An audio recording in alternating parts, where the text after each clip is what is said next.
Mr. President, earlier this month, 16 Democrat senators introduced a resolution calling for President Biden to forgive $50,000 of federal student loan debt per borrower. $50,000. Mr. President, there's no question that student loan debt is a problem for many Americans.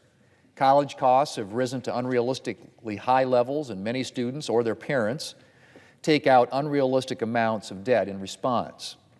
But the answer to this problem is not to have the President or Congress simply step in and forgive a large chunk of student loan debt. To start with, Democrats' plan is incredibly, fundamentally unfair. Right now, there are individuals around this country who have just paid off the last of their student loans. They've been working hard, making payments, sometimes for a couple of years, sometimes for a couple of decades, as was the case with me. What happens to these individuals if the President steps in and forgives $50,000 of student debt? Well, I'll tell you what happens. Nothing. These individuals who have worked hard for years to pay off their debt will see no benefit from the Democrats' blanket loan forgiveness. Meanwhile, other Americans who have made no more than a month or two of payments will see their student loans entirely disappear. That is incredibly unfair. In addition to being unfair, forgiving student loan debt does absolutely nothing to address the problems that created this debt crisis in the first place. In fact, Democrats' solution is likely to make things worse. What possible incentive will students have to take a responsible approach to borrowing if they think the federal government will step in and solve their debt problem? What incentive will colleges have to restrain tuition growth if they think they can rely on the federal government to subsidize their students' tuition fees through loan forgiveness? Forgiving $50,000 in student loans would also set a terrible precedent on the sanctity of contracts. While it may at times be ill-advised, students freely enter into the agreements that they make when they take out a loan. Should we really be teaching that agreements and contracts mean nothing? That people can incur debt and then not have to pay it off? And about that not paying it off, Mr. President, the phrase student loan forgiveness carries with it a suggestion that these debts will just disappear, that $50,000 can be wiped off each American's slate and vanish into the ether. But of course, we know that's not the case either.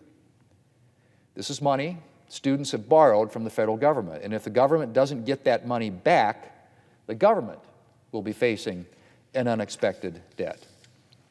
Now, some people, especially some Democrats, tend to talk as if government draws on an unlimited pot of money.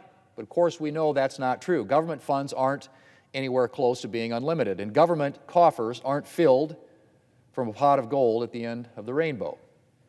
They're filled by taxpayer dollars.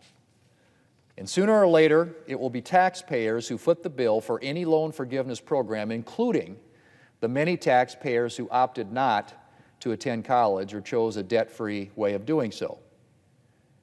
There are a lot of Americans, Mr. President, out there who saved up to get a degree or went part-time to avoid incurring debt. Are they really supposed to foot the bill for other American student loans? Mr. President, while you might think that Democrats' plan is largely targeted at low-income or disadvantaged individuals, that's not actually the case. Under the Democrats' plan, an American making $20,000 and an American making $120,000 would receive the same loan relief. In fact, since more loan dollars are held by those in higher income brackets, higher income Americans could end up benefiting the most. And that brings up another thing that we need to remember. Yes, a number of Americans carry a significant amount of student loan debt, but some of those Americans have incurred that debt for a career that will bring significant financial rewards. Plus, a substantial portion of student loan debt is not for undergraduate degrees, but for graduate and professional degrees. Under the Democrats' student loan forgiveness proposal, taxpayers could be subsidizing not just bachelor's degrees, but master's degrees and PhDs, as well as law and medical degrees. Mr. President, instead of putting taxpayers on the hook for billions, we should be focused on exploring ways to drive down education costs and educate students on the dangers of taking on excessive debt. We should also be highlighting affordable education options like our nation's community technical colleges. These colleges, like the outstanding institutions we have in South Dakota, provide students with associate's degrees, certificates, apprenticeships, opportunities to learn a trade, and more. There are also things we can do to help students pay off loans without putting taxpayers on the hook for such massive amounts of money. In December, Congress passed a 5-year version of legislation that I introduced with Senator Warner to allow employers to help employees repay their loans. Our Employer Participation in Repayment Act amends the Educational Assistance Program to permit employers to make tax-free payments on their employees' student loans. Previously, employers could make tax-free contributions to their employees' tuition if their employees were currently taking classes, but they couldn't provide tax-free contributions to help employees with education debts that they'd already incurred. Our bill allows them to make tax-free contributions to help with employees' already existing student loan debt. That is a win-win situation.